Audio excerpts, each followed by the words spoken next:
Today is November 30th, 1995. The survivor is Mark Laski, Laski. The interviewer is Claudia Steckler, Steckler. The interview is taking place in Boca Raton in the Miami, Florida District, USA. Language is English, and this is roll number 1. Today is November 30th, 1995. I'm interviewing Mark Laski. My name is Claudia Steckler, Steckler, and we're in Boca Raton, Florida, USA. Please tell us your name. Mark, M-A-R-K, Laski spells L-A-S-K-I. And what is your date of birth? September 12, 1919. And how old are you now? 76. Well, where were you born? Warsaw, Poland. Bring me back to before the war for you. What was your childhood like? What were you like as a kid? If it is all right with you, I'd like to throw a little bit of a background on Poland at that time. I was born right 1 year after the end of the First World War, which ended in 1918. Poland was a very unfortunate place to be born in, especially for a Jewish person. It was the period of brief independence for Poland. From 1918, after the war ended, till 1939, when the other one started between Poland and Germany. Those were the 20 good years for me, good in a sense that Poland was a free country at that time. I like also to mention the fact this is the most tragic part of my childhood. My mother died about a week or 2 weeks after my birth as a result of the blood infection. 76 years ago, there was no penicillin. There was no way of saving her. Frankly, I only wish all the Nazis, I should say, to feel the experience of not being able to say mother forever, because that is something I never could say. My father, as a result of this tragedy, was nearly suicidal. He survived only because of the consolation he received from his sisters and brother, and he managed to somehow go on with life. I personally never stopped feeling guilty about it, because she died as a result of my birth, and that feeling of guilt still stays with me even today, after all those years. Now, I was raised by my father primarily, and also by one of my aunts, Aunt Helen. She was truly the most wonderful person, just as wonderful person in my life as my father was. Nobody could do a better job at raising a child as my Aunt Helen. Unfortunately, they all perished. My father and my aunts and my cousins, I never had any sisters or brothers, and my uncles all perished in the Holocaust.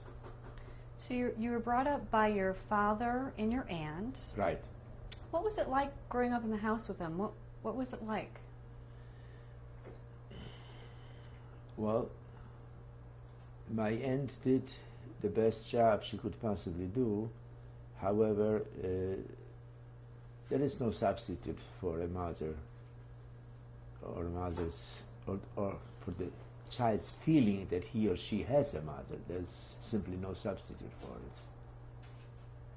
it. And I suffered a lot as a result of that, which is understandable. I suffered later on as I got older. It made me even feel more guilty, because I had a better realization how terribly my father felt losing his wife. My mother was probably about 21 years old when she died. It was an experience which no words can really describe. my childhood was a result of this very difficult and very unhappy, in spite of the fact that my father was trying his very best to kind of compensate for the fact that I had no mother. Now, insofar as my upbringing goes, I had a very secular kind of upbringing. We were never religious. Even my grandfather was not religious. But we were very Jewish at the same time. And that may sound confusing to some people, but it is not confusing to me at all, because I regard being Jewish as primarily as a nationality. My nationality is Jewish. Religion is somewhat very unimportant to me. I am very much sensitive to ethical standards. Ethics is, for me and with me, number one consideration, because that's the way I was raised, practically. You know, you are very much a product of what you were exposed as a child, whether we all know it or not. That's really so. And my father was not religious, as I mentioned, and especially after losing his wife, my father completely gave up faith in God. He could never answer the question why. Why would she be taken away from him at such an age? What did she do to deserve that? And he never overcame the pain, and I suffered doubly as a result of it. One, you know, being motherless, and the other one, feeling for my father. As I got older, I better realized then than when I was a little child what my father had to go through. I had a better understanding of it. Were you and your father close then? Very close.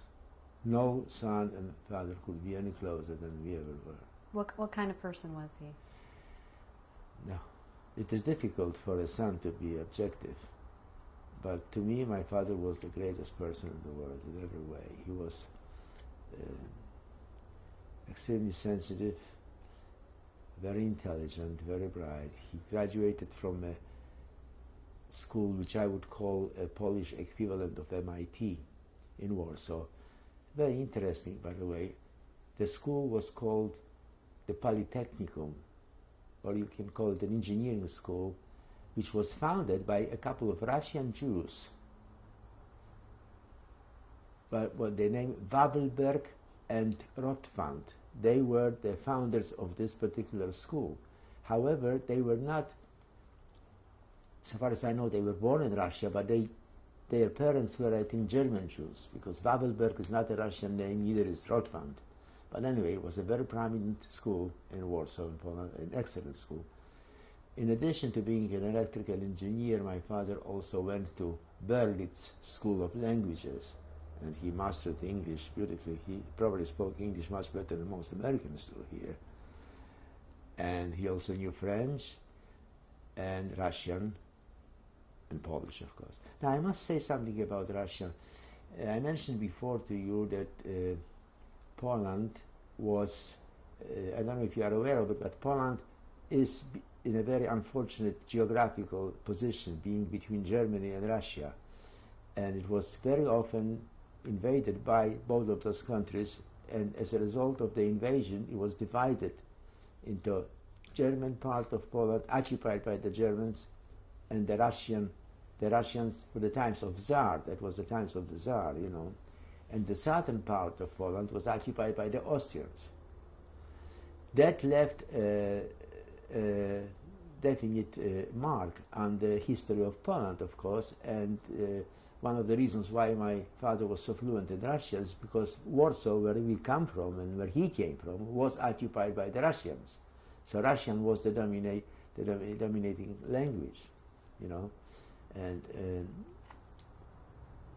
that was the that's the history of Poland. Is one almost continuous tragedy. So it definitely creates a life difficult for everybody in Poland. Now, let me just make one comment on Jewish life in Poland. Now, most of the Polish people were anti-Semitic, and that's an old story. Now, what was responsible primarily for the anti-Semitism in Poland was the clergy. The church, the Catholic Church in Poland, was brainwashing the people who believed that the Jews were murdered by Jesus Christ, as many people believe even today, even in the United States. And that alone was the major contributing factor to anti-Semitism in Poland, you know. Most of the Poles are very devout Catholics. I would like to talk about Sure. what you saw as far as anti-Semitism in a little bit, but I want to get back to a little bit about when you were growing up in your home. I asked you what it was like. Was there a lot of music in the house? Oh yes, I'm sorry, I forgot it. And how. I remember I was exposed to classical music so much. I practically grew up with Caruso and all the greatest singers, and we had a lot of records of the greatest symphonies and all that. My father played violin, by the way, as an amateur, and played beautifully. One of the compositions that is always fresh in my mind, because I love it, number one, and because my father played it, is Tchaikovsky's Barcarolle, called Barcarolle Melancholique. In case you ever have a chance to listen to it, you may find it's a unique experience if you like music. And we Jewish people, most of us, have a special love for music, I think. Not necessarily Jewish music. Music is, in my opinion, very international. I mean, many compositions written by many composers of all nationalities. So that's one thing. So I was exposed a lot to music and languages. We are kind of born linguists. I forgot to mention it to you. Some people have a natural inclination to learn languages. So among them, many Jewish people have that ability. In Europe, it is common that a person speaks 2-3 languages because of the variety of countries, you know, neighboring you. But in our family, it was very typical. My father was a linguist, and he spoke beautiful English and French and Russian. And it's unfortunate I didn't speak any English then. All my English, whatever I know, is acquired in the United States during the 46 years I'm here. I came without any knowledge of English at all. Did you have any other hobbies other than the music? Well, I like to think that I inherited a little bit of my father's ability to do things which require some mechanical skills a little bit. He was an electrical engineer, but he was very good in anything that has to do with mechanics and all that. I have just a little bit of it, not much. What else I did?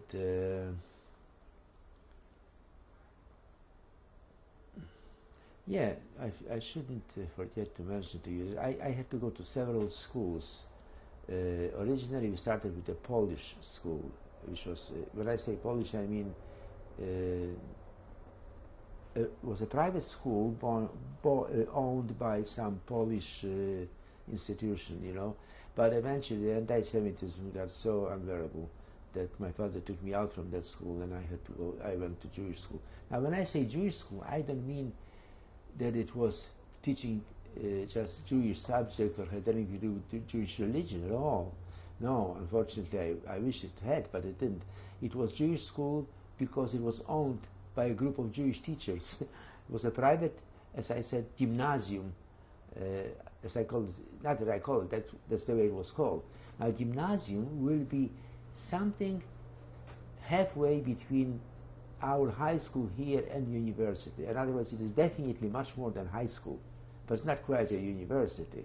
You know, like a community college, maybe you would call it, something of that sort. It was an excellent school, and after the school, once you graduate from that private gymnasium, as I say, you are qualified to go to the university.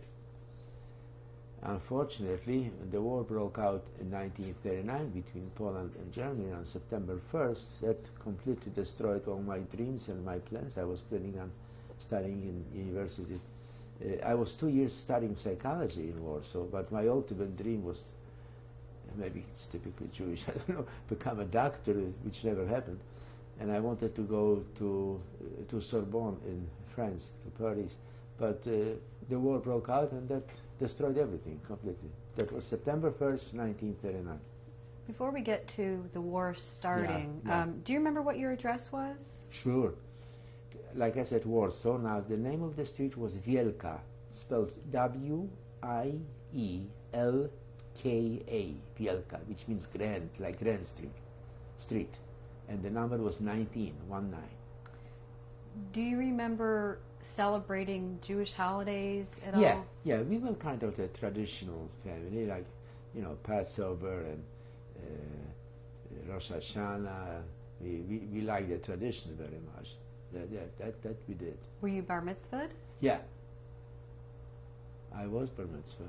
But we didn't have anything like a wedding over here. Nothing like that ever existed in Europe at all. That's an American invention. Bar mitzvah was strictly for the few people, the family, and usually the boy would receive a watch, which was a major event, but it was not a wedding like here. My God. No. You talked about your father. What are your parents' names? Yes, my father's names were, in Polish it is Isaac in English, I-S-A-A-C. My mother's maiden name was Rockman, R-O-C-H-M-A-N, and her first name was Rose. And what did your father do for a living? He was an electrical engineer. That doesn't necessarily mean that he always was able to find a job, because with the anti-Semitism in Poland and all that, it wasn't easy for a Jewish person to get a position in engineering, in spite of the fact that you had a degree and you might have been the best expert in the field. Would you consider yourself middle class or upper middle class or lower? Not upper middle class at all. Under the best of circumstances, maybe middle class. We had some tough times quite often. Although the period, I must mention that the period after the First World War, which is, let's say, 1918 till 1939, was considered a period of relative prosperity in Poland, because Poland was, the war destroys a lot, and then it's a period of rebuilding, which creates a lot of jobs and industries and stuff. But things were pretty rough in general, especially for Jews. Before I get to that, you mentioned your schooling. Yeah. Did you have anyone that was particularly your best friend or a group of friends that you hung around with? I had some schoolmates, friends, yes, but they all gone. Oh, you mean the names? Yeah, there was. As a matter of fact, this man was here in the United States. His name was Siegel, Mietek. Here, my first name, which is Mieczysław or Mietek in Polish. I was called, and that was my original name, Mietek, spells M-I-E-T-E-K, M-I-E-T-E-K. That was like you can say, Bill and William. It's the same name really, but Mietek was like a Bill, but my official name was Mieczysław. Now you want me to give you the Polish spelling of it? It may be interesting to you. It's quite complicated for anybody who was not born in Poland. M as in Mary, I-E, C as in Charles, Z as in Zebra, E, S, L, A-W, Mieczysław. If you heard of Mieczysław Rostropovich, the famous Russian cellist, musician, now that is an equivalent of the Russian name Mieczysław. In Polish it is Mieczysław. There is a great resemblance between Polish and Russian. Both of those languages belong to the Slavic group. So many words are pretty much the same, except they are pronounced differently. And how long did you remain friends with him? For a number of years. Maybe 4 or 5 years, something like that. Then there was another fellow by the name Mirlas, M-I-R-L-A-S, a good friend of mine also. Did you lose touch with them during the war? No, we lost contact completely. I must make one very crucial here, give you very crucial information. As I mentioned to you, and you know that September 1st was the date between when the war started between Germany and Poland. However, I was in Warsaw until September 6th. Poland was destroyed practically in a couple of weeks. It took us a couple of days to prepare ourselves for some sort of an exodus. Now, my father was very much concerned with my life because the young people, I wasn't even 20 years old at the time. I was 20 years minus 12 days because the war started on the 1st and my birthday is September 12th. So my father wanted me to get out from Warsaw as quickly as possible to save my life. And on the sixth day of Warsaw, hundreds of thousands, sixth day of war, hundreds of thousands of Jews were running away from Warsaw, where the Germans were approaching already Warsaw, very close, and trying to go away as far as possible to the eastern part of Poland, because you know Germany was on the western part, the western side of Poland. They were approaching to Warsaw, so all of us were trying to get away and run away from. So you could see thousands, hundreds of thousands of people marching towards the eastern border of between Poland and Russia.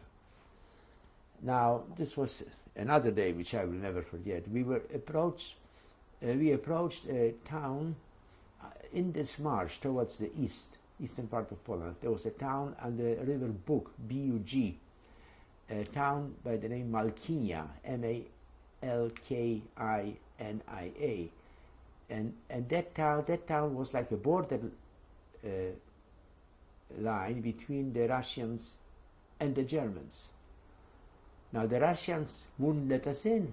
They were screaming, you know, hollering at us in Russian, "Davai nazad," which means "go back, go back." Who wanted to go back? Going back is like going to commit suicide. But they didn't care. So we were sitting there, and it was already cold, almost October, something like that. And it began to snow. In Poland, it's not a climate like here, and they were with dogs and with bayonets and with rifles pushing us back. They weren't shooting, but they wanted us to go back, not to cross that borderline. They wouldn't let us inside Russia, which was considered at that time the only way to save our lives. Well, then.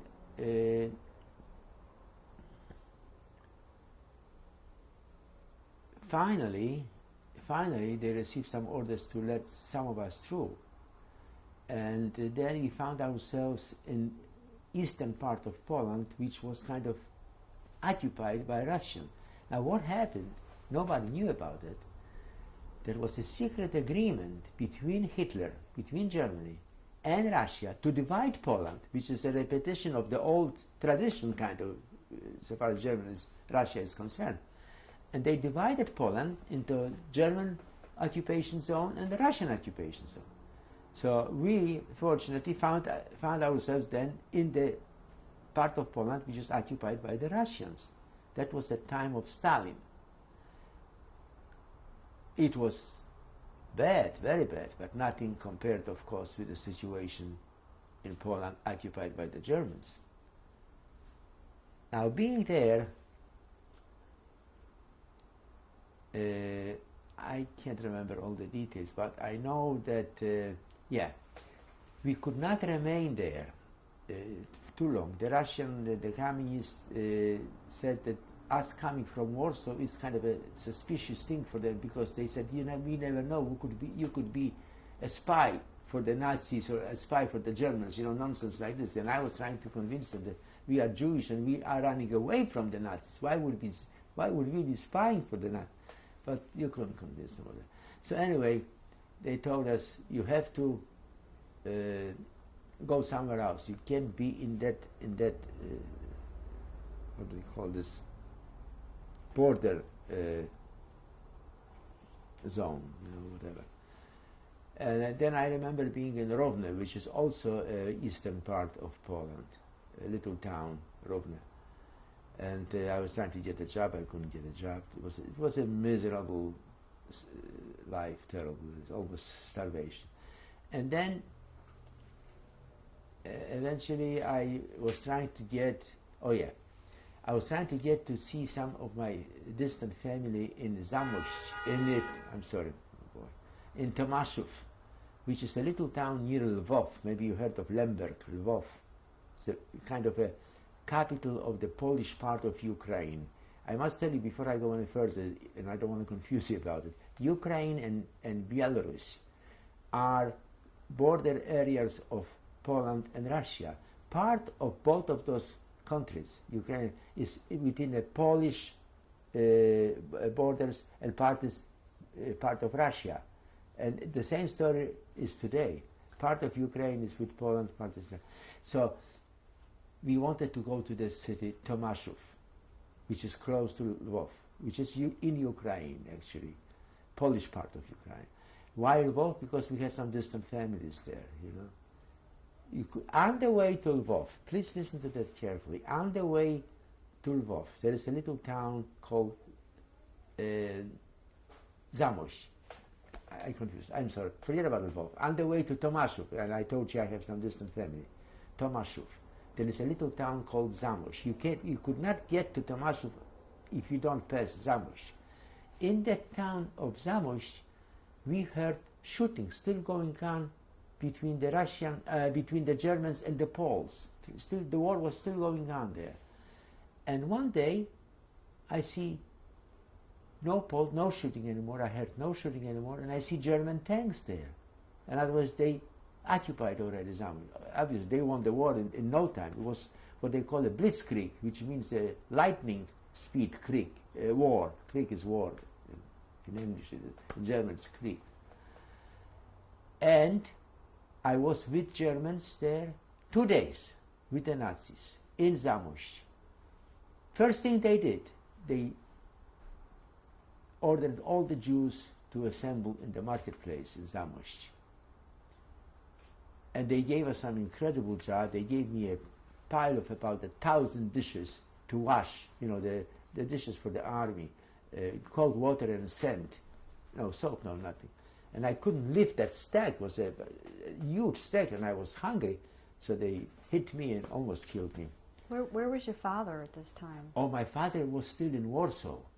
Because, you see, I had a hope to return to Warsaw. 3 minutes to wrap up what you were saying. Shall I continue? Just wind up what you were saying. You were telling me about your father, and just wind up what you were saying about your father. Yeah, he remained in Warsaw because he could not liquidate everything so quickly. You know what I mean? He had some business deals there, and he was hoping to see me in the eastern part of Poland a little bit later. He was hoping to be able to make the same trip I did, not knowing that this was impossible to do. He had no knowledge of that.